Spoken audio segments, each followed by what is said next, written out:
Okay. Good afternoon, everybody. I'd like to welcome you to part 3 of the Getting Back on the Bus virtual conference series, Nimble Transit Network Planning. I'm Lisa Guthrie. I'm the Executive Director of the Virginia Transit Association, and I also want to introduce Danny Plogger, our VTA Deputy Director, who's our Zoom master this afternoon. You will hear him occasionally if we have any technical difficulties. We've needed to shift our conference session presentations to this virtual Zoom format because of the coronavirus meeting restrictions, and we thank you for your willingness to participate virtually, and we hope to make the most of our Zoom session today. We're recording this webinar, and it will be available on our website following the event. We'll save all the questions for the end of the presentation. Please send your questions via the chat box, and I will ask them during the Q&A portion of the webinar. We ask that you remain muted during the presentations. And don't forget that there's prizes at the end. Remember to stay until the end of the presentation for a special link to our virtual trivia quiz to win a $100 gift card courtesy of the 2020 Virtual Conference and Mini Expo Platinum sponsor. The sponsor of today's webinar is Kimley-Horn. And it's because of generous supporters like this that we're able to offer these conference sessions and our expo. We're pleased to offer a little insight into Kimley-Horn so you can get to know them a little better. Kimley-Horn is proud to support VTA's 2020 Virtual Conference and Mini Expo. Founded in 1967, Kimley-Horn is a leading consultant in the planning and design of transit systems. With more than 4,300 personnel serving clients from more than 95 offices nationwide, we bring a wide range of experience and best practices to every project. Kimley-Horn offers a wide range of transit and rail planning and design services, including bus and BRT planning, development, operations, and design, rail transit, commuter rail, intercity passenger rail, and high-speed rail planning and design, alternatives analysis and major investment studies, route planning, ridership modeling, and network design, station area planning, strategic planning, program management, asset and performance management, facilities and operations planning, transit-oriented development, transit technology and data analysis, connected and autonomous vehicles, shared and micromobility planning services, and more.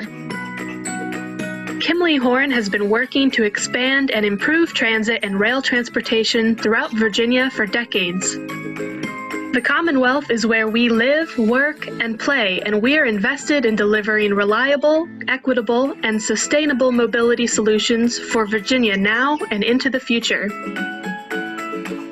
The COVID-19 pandemic has created unprecedented challenges for transit agencies and frontline workers, and Kimley-Horn is prepared to continue helping you navigate these hurdles and come back stronger than ever.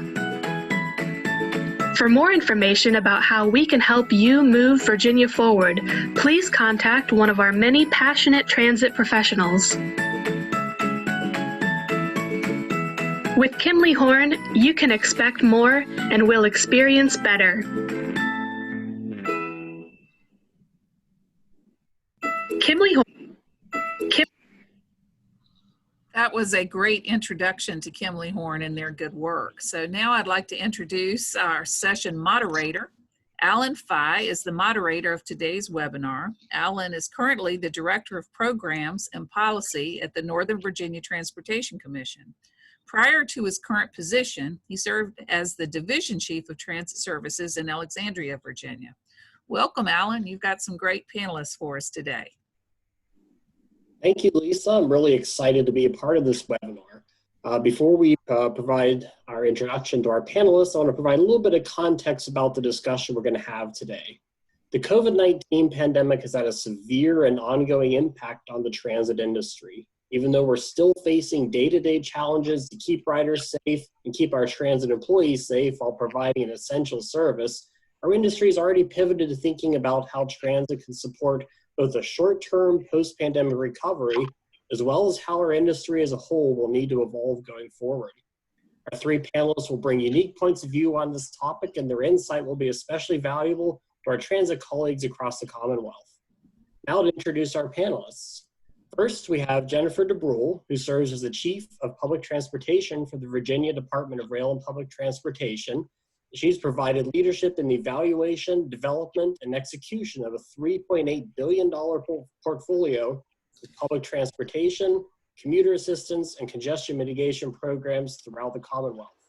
Jennifer joined DRPT in 2016, following over 20 years of distinguished service to the transportation community, both at VDOT and the Federal Highway Administration. Next, we have Monica Backmon, who serves as the Executive Director of the Northern Virginia Transportation Authority since May 2014, bringing more than 20 years of public and private sector transportation planning experience. She's responsible for Northern Virginia's long-range transportation planning, prioritization, and funding for transportation projects. Previously, Monica served as Prince William County's regional transportation planners for over a decade. Last but not least, we have Martin Barna. Martin's the Director of Planning and Scheduling for Alexandria Transit Company, or DASH. DASH operates 12 routes in the city of Alexandria, including the iconic King Street trolley, and has a fleet of over 100 buses that carry nearly 4 million riders a year. During his time with DASH, Martin's led the Alexandria Transit Vision Network Redesign Project, coordinated between DASH and the city to mitigate challenges of the Platform Improvement Project, and is managing DASH's bus mobile ticketing app pilot project. Martin specializes in transit service operations planning, scheduling, special event transit planning, fleet planning, and transit marketing communications. Welcome all of our panelists, and Jennifer, please take it away. Thanks, Allan, and good afternoon, everyone. I think we can all agree that if 2020 has taught us anything, it is that we're going to have to be able to pivot and adapt to a changing environment. And so what I want to talk about a little bit this afternoon is how we can look at strategic planning on a pivot and take this as a real opportunity to rethink transit during a time of dynamic change. So I want to start off and just kind of summarize some of what I think we've learned in 2020 already. When things start to go wrong, when there's an emergency, whether it's a health emergency or some type of natural disaster, we all know at that point it's too late to start planning. When you're in the thick of it, you have to rely on the plans and the information, the data that you have to be able to make quick and effective decisions. And the decisions that we make, they affect the people that live in our communities and use our systems. Along with that, we need to be able to dynamically adapt to change and adapt our systems to meet a changing environment. So strategic planning and data provides an analytic backbone so that we can make those nimble transit and transportation decisions because we have good knowledge of our commuting patterns. We know where our lifeline transportation needs are in terms of connections to healthcare and the supply chain and essential employees, but we also know what our service constraints are. And then finally, I think, we've all learned in 2020 that keeping an eye on equity is essential. And so whatever decisions we make, even those that we have to make in a short time frame during an emergency, making sure that we are keeping focused on equity and making sure that we're providing our services in an equitable manner is certainly essential. Next slide, please, Danny. Thank you. I'm going to step back a little bit and remind everybody, I think it's easy in 2020 to lose sight of all of the ground that we've covered over the past several years with changes to the transit programs, changes to our capital program, our operating program, and the new transit strategic plan requirement that came out of 2018 transit reform legislation. And that legislation required that our large transit agencies, those that are in our MPO areas with a population greater than 50,000 and operating more than 20 buses, have to complete a transit strategic plan every 5 years. And the legislation spelled out 5 key points that each of those transit strategic plans need to consider. But there are 2 of those points that I really want to spend the rest of my time today kind of drilling down into some of how I think this experience we've had in 2020 has really amplified those elements of the strategic plan and how we think about our strategic plan going into the future. And that is the importance of evaluating opportunities to improve our operating efficiency, improving our transit networks, and then examining opportunities to improve service in underserved areas and in underserved communities.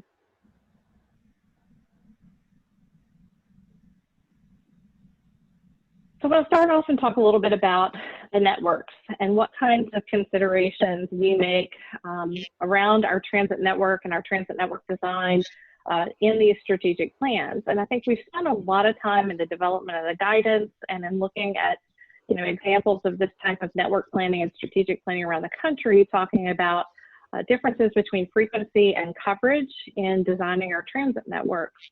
And that's important, and it's a very valuable exercise, and it's something that we continue to see as valuable for transit systems to do on a regular basis. But I think there's a few other pieces that have really, to me, have kind of jumped out as being more important around being nimble during 2020. And I think first and foremost is the importance of having, good information and good consideration in your network planning of access needs to lifeline services. Where are your healthcare facilities, your educational facilities? Where do your essential workers live and work? And then how does your transit system help support the regional supply chain? Those are things that, that we may not have talked about as much prior to 2020, but having that kind of data and analysis certainly is very important, has been important this year and will be important going forward. The next thing I want to touch on is fiscal constraint. As a planner, I love, vision plans and thinking big and broad and kind of forgetting about the financial component. But years like 2020 really drive home the importance of planning with fiscal constraints because it's easy to have a vision and add services and add links.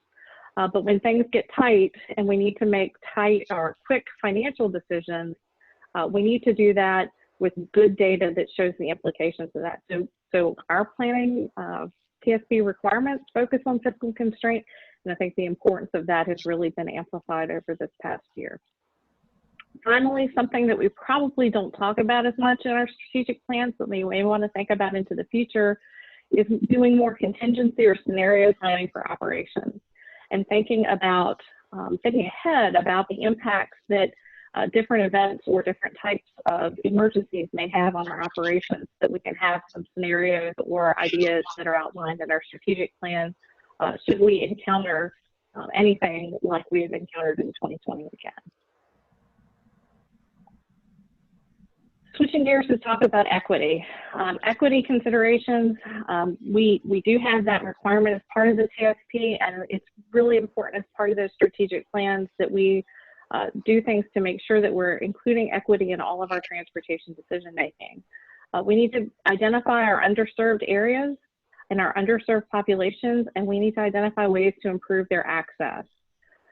We need to make sure that we're engaging our communities across a broad spectrum in our strategic planning process and keeping people informed and giving them an opportunity to participate. I think 2020 has taught us a lot about essential services and access for essential workers. And you need to look no further than the data that comes out of systems across the country in terms of impacts to ridership during the COVID-19 pandemic. And if you look at data, the data shows that the ridership was down on the rail systems, the commuter rail systems, more than the bus systems.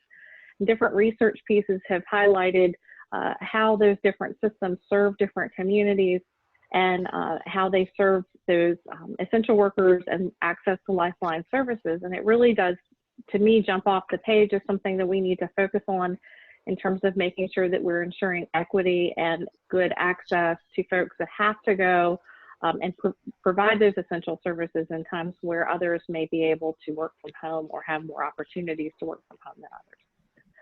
Finally, we've talked a lot about fare policy this year. We have a new program that came out of the Omnibus Transportation Bill earlier this year looking at fare policy and low-income fare mitigation and fare-free programs. But before we even got to the point where we could start developing that, we had a lot of fare policy discussions around keeping our transit operators safe. And so as we look ahead in our strategic plans and think about our systems, I think thinking about fare policy and the implications of our fare policy to our communities in terms of equity and accessibility is something that we need to consider.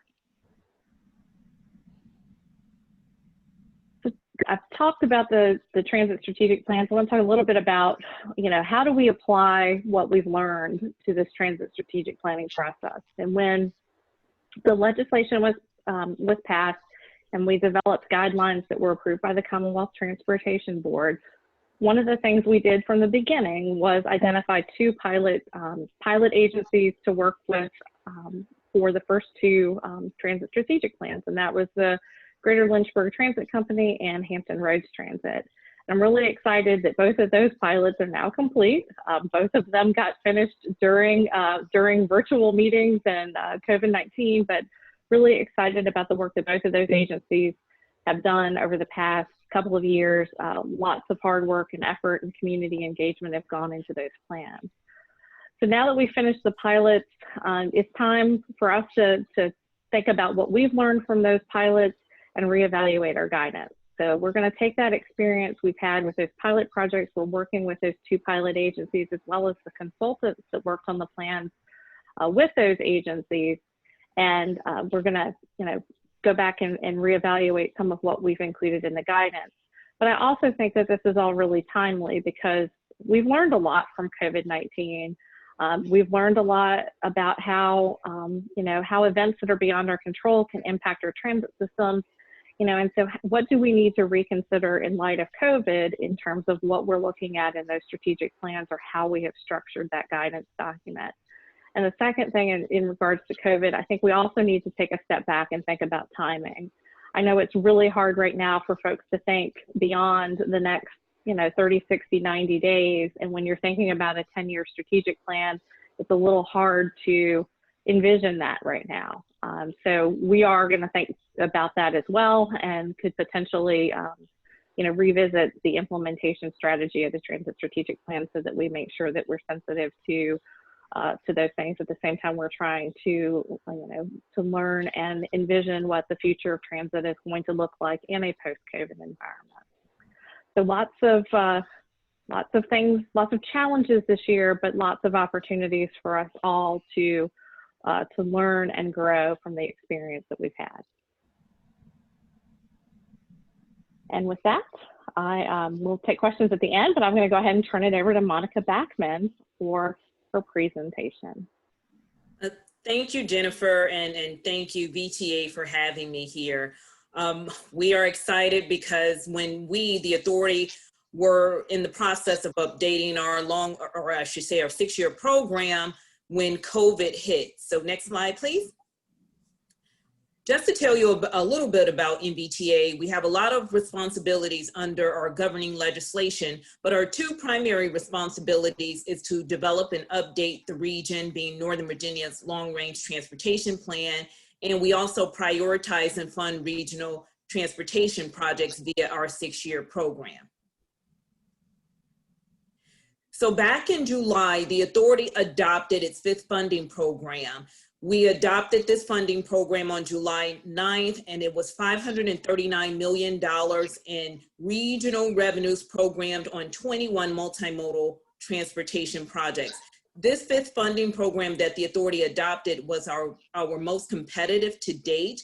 We had $1.44 billion in requests for 41 projects throughout Northern Virginia from 13 jurisdictions and agencies. And to date, we're advancing 106 regional multimodal transportation projects totaling $2.5 billion aimed at reducing congestion throughout the region. Next. Just to give you a highlight, sometimes when people hear about the Northern Virginia Transportation Authority, they assume we are a highway or roadway funding entity. We are multimodal, and I just wanted to give a snapshot of some of the transit projects that we are investing. We are advancing 5 bus rapid transit projects throughout the region at a combined total of $371 million. And I want to note the largest award the authority has ever made to date was $250 million for the Richmond Highway Bus Rapid Transit Project. We have $184 million on metro projects that includes 69.5 for Potomac Yards. Innovation, we're funding second entrances and things of that nature. Then we're funding VRE, second entrances, platform extensions, and just trying to improve the transportation network.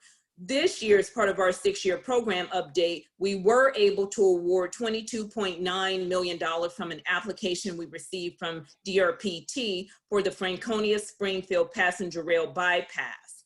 And then lastly, we have $170 million on what we classify as other, which includes new bus purchases, storage and maintenance facilities. When you have these new buses, they have to be housed somewhere, and pedestrian access to transit. Next slide. So COVID-19 and transportation impacts and opportunities. So as I mentioned, when we were in the process of updating our 6-year program, when we did the call for projects, that was pre-COVID. Then in March, right when we were on the cusp of having our public comment period start, we shut down offices here at the NVTA and we immediately switched to teleworking. But we wanted to better understand the impacts of COVID on the transportation network. So we contracted with AECOM to give some scenario planning for us. This is important because as we talk about the authority's 6-year program, we are in the process of updating our long-range transportation plan. Legally, we can only fund projects that are in our long-range transportation plan. We update this plan every 5 years, and we want to better understand the impacts of COVID on the transportation network. Next slide. So we wanted to explore some impacts to the operating conditions in future transportation project investment considerations. We modeled different recovery scenarios to compare these impacts, and then we want to use the analysis to structure future planning efforts. Next slide. So some of the scenario impacts, and before I speak about the 3 scenarios, it's important to note that we wanted to analyze plausible, possible future scenarios, but this is not intended to predict the future or imply any preferences. We just wanted to identify some possible and plausible future scenarios. It is too soon to try to predict the future. Even when we conducted this analysis back in June, we were not in phase 3 as we are now. So it is constantly evolving and we are seeing some changes. But the scenarios developed are based on policies, travel choices, and travel behaviors. Then we wanted to look at the transportation impacts, the potential impacts assessed using the transaction model and mobilytics. And then the results. We want to take the results to inform potential short-term policies and future transaction analysis. Next slide. So just to give you a snapshot of some of the national trends that we observed as part of the data collection when we did this analysis. Of course, public transit lagged behind car trips. It was easier for people to get in their cars in their own SUV than to take transit because of the concerns, we weren't social distancing at that time. And so public transit on nationwide, not only here in Northern Virginia, but nationwide lagged behind car trips. And I do want to piggyback off of something Jen just noted in her presentation. While public transit lags behind, we saw that the rail trips were lagging behind some of the bus trips. Next slide. So the regional trends. So we did ask VDOT for some information, and we did a comparison of the volume trends here in Northern Virginia from April of last year compared to April of this year.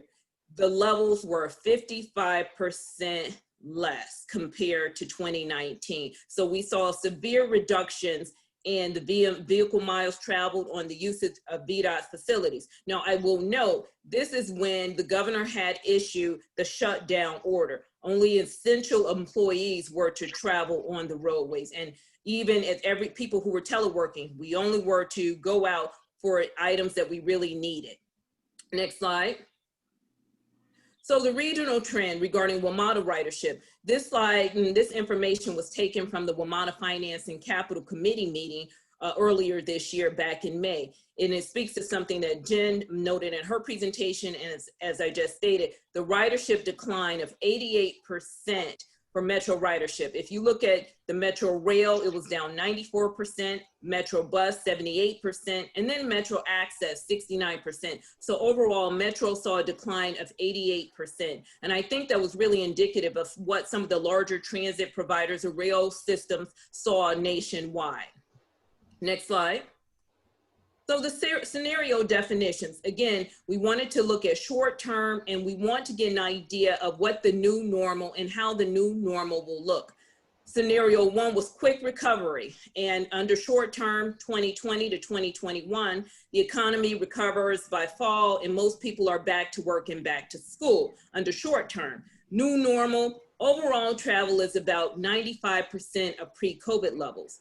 Then we had the active transportation scenario, where a gradual recovery, where more people were driving alone or even taking active transportation, being walking or biking as far as their commuting modes. And then under the new normal, active transportation would remain higher than it was in 2019, and overall travel about 90% of pre-COVID levels. Under the second pandemic wave in October, and I'm sure you are aware, a lot of the experts are predicting that we are going to have a second wave of this COVID-19 in this upcoming fall. Under the short term, a second stay-at-home advisory we are anticipating will be issued in October. And that again will result in an increase in a job loss and teleworking and a decrease in transit ridership. Under the new normal, most significant impact on overall travel, returning only to 85% of pre-COVID levels. And this is under the second pandemic wave. And then there's the cautious recovery scenario. Under the short term, the most gradual recovery with low school attendance and business-related travel is reduced, and e-commerce increases. And I will say, we're seeing a lot of that currently. A lot of the school systems, they're doing virtual learning, at least for the first quarter or so. And then under new normal, overall travel is lower than the quick recovery scenario, but it's about 90% of pre-COVID levels. And I just want to pause here a bit, because out of the four scenarios, I think the cautious recovery scenario is what we're seeing currently. Will that change? That remains to be seen. Next slide. So some of the scenario comparisons and the assumptions, and I won't go through each of these, but if you look at telework, job loss, school attendance, transit safety perception, and active transportation, if you look at each of these under the four different scenarios, you see under cautious recovery, that's where you're seeing some of the 40% to 90% in regards to short-term and new normal for school attendance. Second wave is really where you're seeing some of the lower numbers. And of course, that's what we would expect, except when it comes to telework.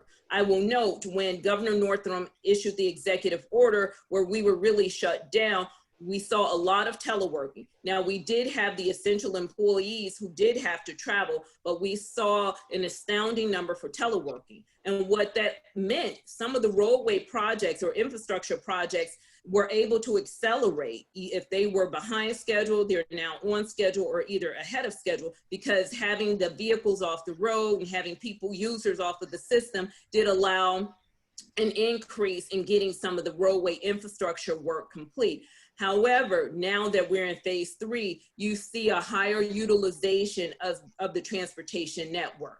And that's system-wide, whether it's active transportation, transit, and we're happy to see that transit ridership numbers are going up. Some of the systems are saying that they're almost back to pre-COVID levels. So that is something that's very important, because we want to make sure that we continue to invest in our transit network, because it's vitally important to the region and to the economy.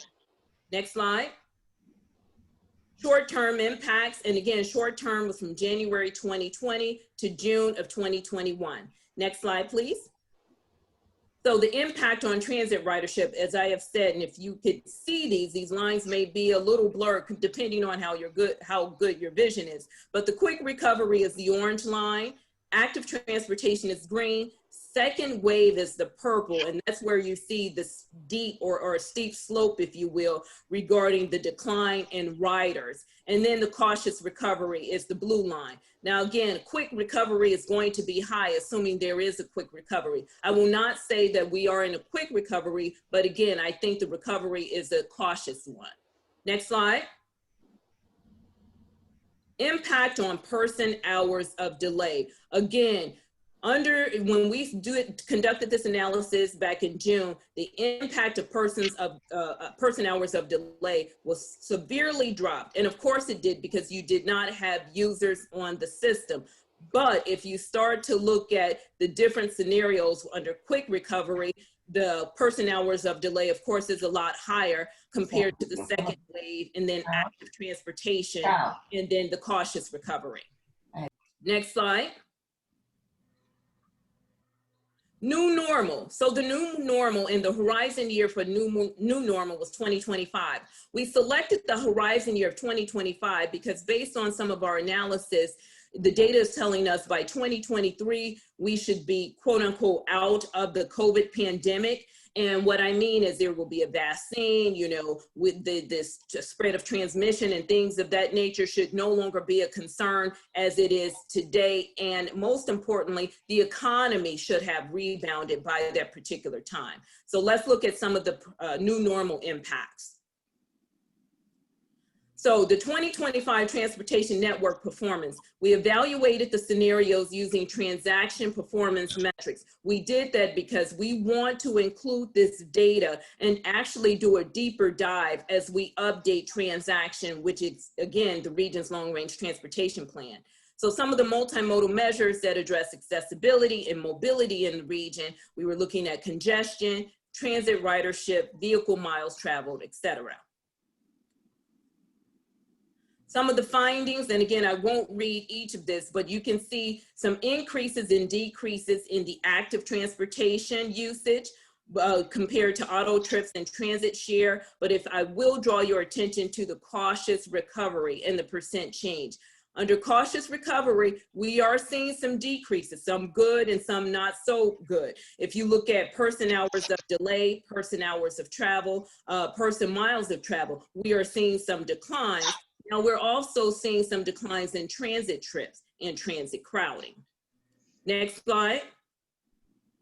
So the new normal and some of the scenario observations. Under all four scenarios, each scenario assumes a 10 to 15% more telework than we had pre-COVID levels, and school attendance levels close to pre-COVID levels. All four scenarios reduce auto and transit trips. Whether that was because of active transportation, the usage, the cautious recovery, and again, teleworking also played a part in that. And then under all four scenarios, reduced person hours of delay. Cautious recovery scenario actually had the highest or largest impact at 85%. Additionally, impact is most pronounced among inner jurisdictions, but it's still significant for outer jurisdictions as well. And then impact is evident along the major corridors. And this is pretty much consistent with what we would expect given the proximity to some of the density and some of the land uses that are along the major corridors. Next slide. Conclusions, under short term, the majority of changes occur within the first 18 months and level off around June 2021. Under new normal, there are some impacts with teleworking. Now, will we see the volume and level of teleworking that we saw when we were, I won't even call it phase one, but shut down? Probably not, but it did show some benefits to teleworking. And then there are some economic impacts. And what we know, traffic volumes in transit ridership don't fully recover to pre-COVID levels. Significant reductions in time spent traveling and time lost in congestion. And then while congestion reduction impacts are positive, transit ridership reduction may be challenging to financial stability of some of the transit agencies. We've read some things regarding the need for additional federal assistance for a lot of our transit agencies. And I will say this federal assistance isn't needed exclusively for transit agencies. Here at the authority, when we were doing our 6-year program, the net impact due to COVID regarding our revenues was a $240 million reduction. And that was just over 3 fiscal years. Next slide.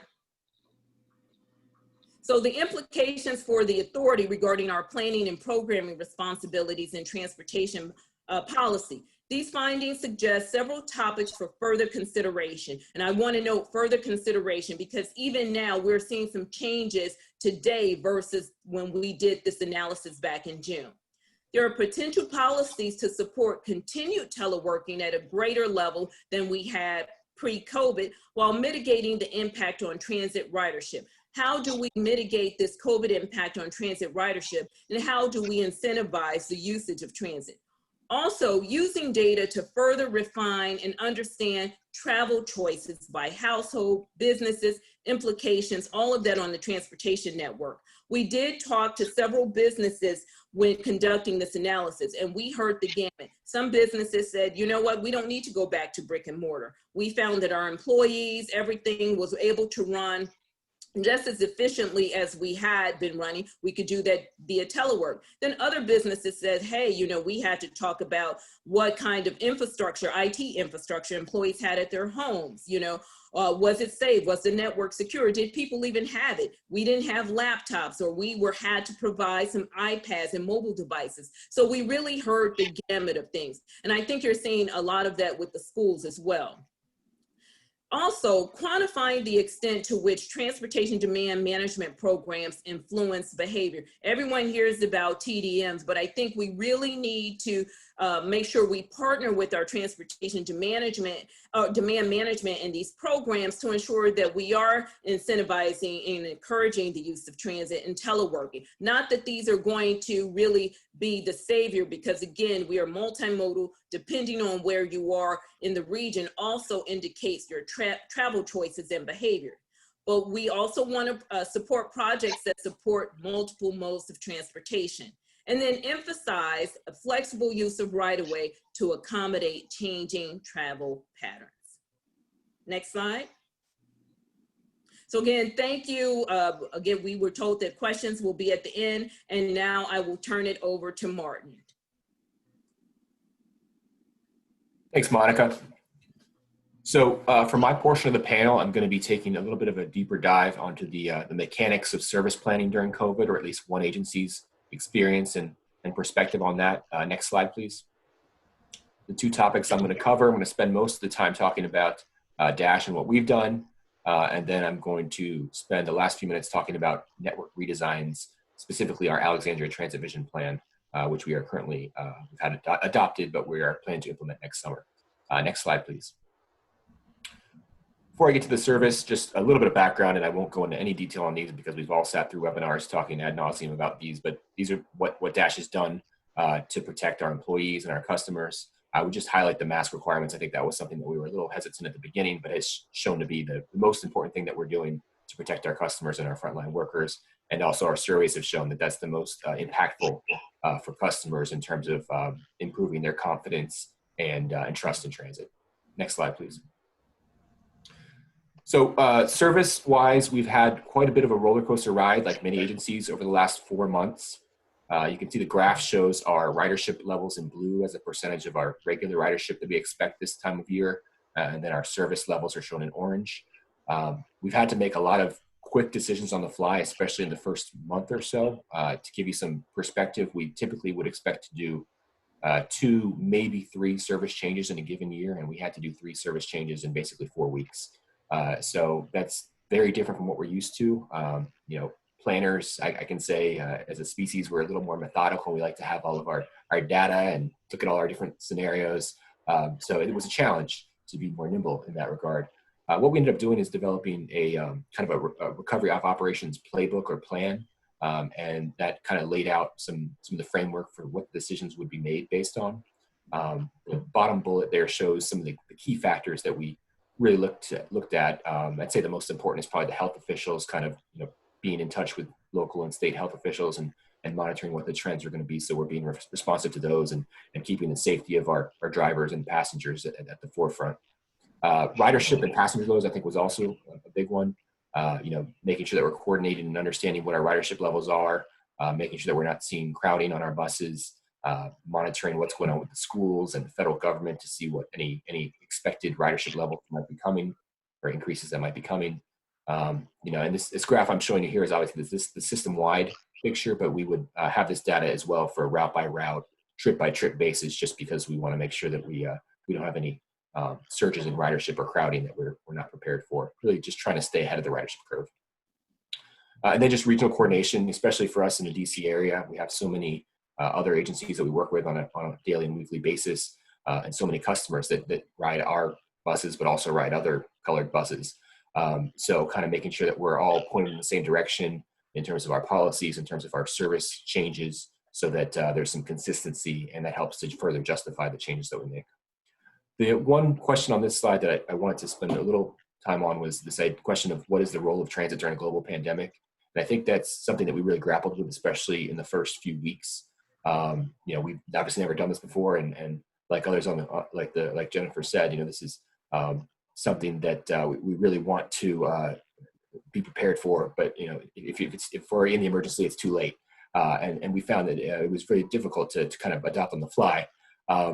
But what we found, I think, in the first few weeks is that, at a certain point, we were almost thinking that we were going to have to shut down. Detroit and some other cities looked at, actually did that and shut their transit down for a short period of time.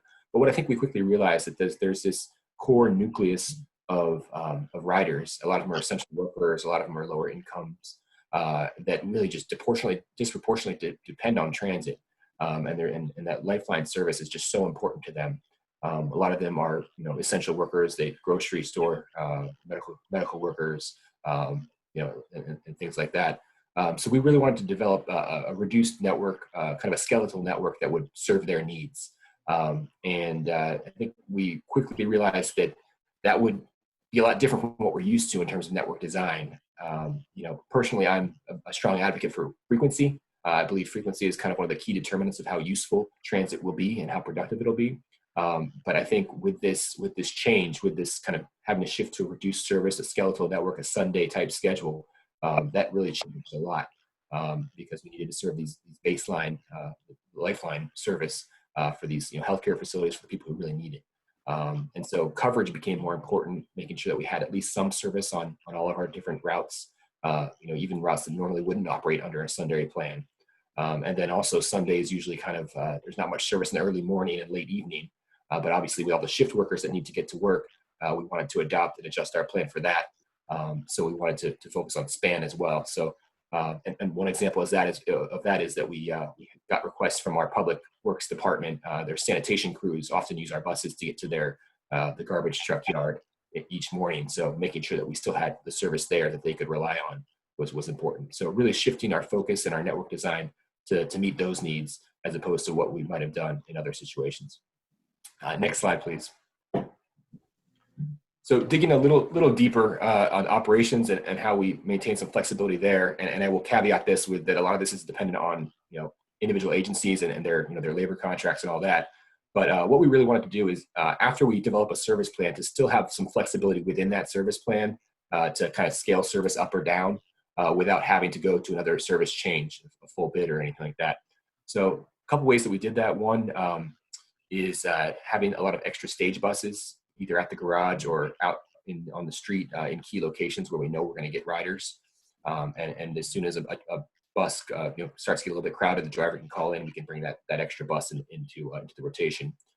We also did a lot of unscheduled trips in between scheduled trips, and we call those ghost trips, trailblazers or other things, double headers, just to add some additional capacity beyond what is on the schedule, and that was really helpful. You can strategically add or delete those without changing your public timetable, so that's easy to do. And then this modular blocking, that's if you have a situation where you really have a sudden drop in staffing and you have to actually start pulling scheduled trips off the street, you want to be able to do it in a strategic way. So for example, if you have a route that requires 6 buses to do every 15-minute service, you'd want to block it in such a way that you can pull three buses off of that and maintain every 30-minute service, because that's a lot easier to communicate to the public than if you say, you know, you're missing a trip here and a trip there. So just being prepared for that was important. Also, just some staffing modifications, just, you know, adding some extra cushion to make sure if we have operators call out, we're ready for it. Street reliefs is an interesting one. We're one of the few agencies around that do street reliefs. You can, when you're changing an operator out, you can either change them by bringing the bus back into the garage and then having to pull out with the other operator, or you can do street reliefs, which is where you have a car that the new driver takes out to the field, meets the bus in the field, and then the driver that's getting off takes the car back. We suspended street reliefs during COVID because we felt that those relief cars were a potential source of risk. So those have been suspended. And so that's also allowed us to implement midday cleanings. So since the buses are now all coming back into the garage in the middle of the day, we can do cleanings and disinfections there. So that's been beneficial in multiple ways. And then just virtual bidding instead of in-person bidding, which is new for us. Next slide, please. So shifting gears a little bit, our Alexandria Transit Vision Plan is a network redesign project that we have been working on for the last couple of years. It's a joint effort by us and the city. It's led actually by Kimley-Horn, was the lead consultant on the project. The goal of the project was to kind of redesign the network, the city's bus network, from scratch to make it more useful and to encourage more people to use transit. What we ended up coming up with is a network that you can see there on the right that has a lot more frequent all-day service. Generally with these maps, the red lines are the ones that have frequent all-day service. If you were to have an existing map that showed this, it would be, there would be a couple red lines, and they'd be mostly in Old Town, which is on the right side of the map. So we were able to develop a network that has a lot more frequent useful transit, runs every 15 minutes or better, all day, 7 days a week, which is really useful and we think will help with ridership. We also wanted to make sure that we designed a network in such a way that more people would have access to that useful transit. And the numbers that we figured out are that if you compare the existing network to this proposed network, this planned network, that we have tripled the number of residents in Alexandria that have access. They can walk to a bus stop that has frequent all-day service, one of these red routes. And then we've also tripled that the number of residents that are low income that have access, and we've quadrupled the number of minority residents that have access to these really useful transit service. So we're really excited about the results and what we're going to be working towards with that. The ridership or frequency versus coverage trade-off, Jennifer mentioned that briefly, but that was kind of a key question that we had to ask ourselves. This plan was really not just about redrawing the network, but also rethinking our policies. And so that ridership versus coverage trade-off was a policy discussion that really was central to the first year and a half of the project, is trying to figure out, do we want to build a network that's more focused on maximizing ridership and putting frequent service in key places, or are we more concerned about geographic coverage and making sure that every corner of Alexandria has at least a little bit of transit service? What we ended up deciding is that the board recommended that we move towards ridership pretty significantly. So that's our plan. Though I will acknowledge that we're looking to we're going to reconsider if we want to move quite as dramatically towards ridership, since coverage has become more important during the pandemic. So we're still looking at how we're going to tweak the network for next summer, and that is when the implementation is scheduled for next summer. At least the first phase, the 2022 network. We're preparing for contingencies, since there is a cost increase associated with the recommended network for next year. So we're preparing contingencies, potentially cost neutral scenarios or even reduction scenarios, and also of course looking at alternative funding sources wherever we can find them, since things are going to be a little tight. And the website's there in case anyone wants to look for more information. Next slide, please. And I'm going to move through this slide pretty quickly. Just the main points I wanted to convey with this one is just that we've heard there are some less than positive forecasts for ridership and budget as far as transit is concerned in the next couple of years. So I think we need to look at transit network redesigns as an opportunity under these circumstances, where we can do more with less. I guess first I mentioned that these are not just network redesigns; they're also kind of policy redesigns. You're re-evaluating what your priorities are, how you want to allocate your resources based on a set of priorities. And I think it's pretty safe to say that a lot of people's priorities have changed over the last year or so. So it's a really good time to kind of reassess those priorities. Do you want to focus more of your resources on active transit modes and developing a network that's complementary of active transit modes? Do you want to reduce your peak service because commuters are down and more people are teleworking? So there are certain things you can do right now to reassess where your priorities lie. And then from a budgeting standpoint, I think there are some things that network redesigns are able to achieve. There's a lot of efficiencies that can be picked up, in terms of restructuring service. A good example is we had one corridor that has two routes that are kind of, they have different frequencies, so they're not really aligned well and they can't really be coordinated to provide even headways. So we've kind of changed them a little bit and actually saved some money, but we've coordinated them better. And so the buses come more evenly and more reliably, but we're actually spending less. So that's one example of a way to save some efficiency. Then also, as I mentioned, peak service is becoming a little less important now. We've seen kind of, especially the AM peak. The AM peak has really gone down for us, and the PM peak has changed quite a bit as well. But peak service is very expensive to operate. Airheads, they're often very costly, and you're not carrying passengers. And then you have split shifts with operators that are also very expensive with how the labor contracts are set up. So if you're able to invest more of those resources in your kind of baseline all-day network, which is what we tried to do with the ATV, you're able to use those resources more efficiently. So that's something that came out of our project as well. Next slide, please. Oh, I think we skipped one slide there. There we go. Just last few thoughts very quickly is just important to create a framework for our decisions and be transparent. Just given the stakes of this situation with COVID, we want to just be very transparent in our communications and have a framework for which our decisions are based on, so we can point to that both for maintaining the confidence of our customers and also for our frontline workers. Stay ahead of the curve. Flexibility is important. Wrapping up quickly here. I think the last point I just want to make is that I can't remember where I read this, but we all are. There's transit dependent. The essential workers are extremely reliant upon transit, and we are obviously very reliant upon the essential workers. So in this COVID environment, we are all truly transit dependents. So that's my final thought, and I'll turn it back over to Allan. Right, thank you all. There's some really, really good stuff in there. I mean, we've talked a lot of different topics. We've got a couple minutes. I think we're going to do a quick lightning round. I've heard a couple themes have come through on all the different presentations. So what I'm going to do is I'm going to give kind of two things for our panelists to quickly react to. So first of all is the theme of how do we get folks safely back onto transit? And then telework, that's such a big impact on so many different things, whether it comes to transit ridership and what type of actual physical roadway networks you have out there. So if each of you could do a quick 30, 45-second lightning round, what are your thoughts on safety of transit and telework impacts going forward? We'll start with Jennifer.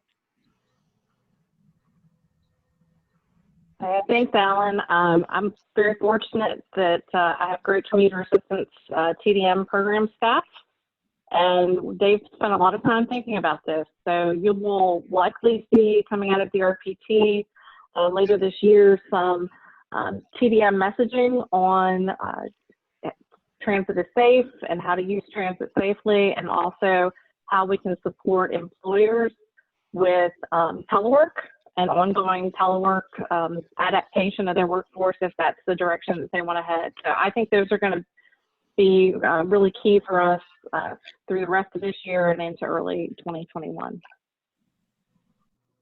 Great, thanks. Monica, what are your thoughts? Thank you. To piggyback off of what Jennifer said a bit, I think it's messaging and education. Right now, a lot of people are still scared, and then you have the people who like, I can go out without the mask, and it's a choice and you can't catch it and things of that nature. But I really think it's the educational component combined with the marketing and the messaging, because we need clear and concise facts. Because again, as Martin said, you do have essential people, and we're all essential in some shape, form, or fashion, and you have people who are transit dependent. So that's very important to make sure that they know that they are safe, that we are all safe. And the transit systems are really stepping it up and have stepped it up to make sure that the systems are clean, sanitized, things are being done properly. And I think we need to make sure we're promoting that. In regards to teleworking, just working in conjunction with the transportation demand management programs. We always knew the benefits of teleworking, but you know, no one ever, I shouldn't say no one, but there was always a concern, and you have concerns when people don't see their employees in the office. Are they really working? I would say I'm working longer and harder teleworking, but that's another issue. But I do think just supporting these programs and these initiatives goes a long way. Yeah, and just real quickly, we did a recent customer survey just on people's feelings towards COVID, and it was great, first of all, to just connect with passengers. So I recommend anyone who hasn't done them to do that. And it was great reading their comments and understanding all their perspectives. And I think a lot of it was really positive, and they were really supportive. One of the things that really came out was that they're not really as scared of transit as they are of the other people on the bus with them. So really the mask is really the key to all of this. You know, the disinfections are important, but that the mask is key and the crowding is key. So if they see the buses are crowded, you know, they're not going to be riding them. So that's just two things to keep in mind. All right, thanks. That was really, really good. If you look at the presentation that's out there, we're going to post the webinar on there, and it has everybody's contact information. So if you have questions for any of our panelists, please feel free to reach out to them. So at this point, I'm going to turn it back over to Lisa. Okay.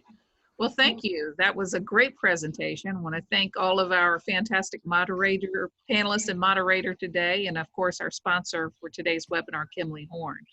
So as you can see on your screen, there's the special link to our trivia quiz to allow you to win the $100 gift card. And so you have 24 hours. So in this case, we'll extend it to Monday to complete the quiz, and we'll announce the winner at our next webinar, which will be Resiliency, COVID and Lessons Learned on September 25th.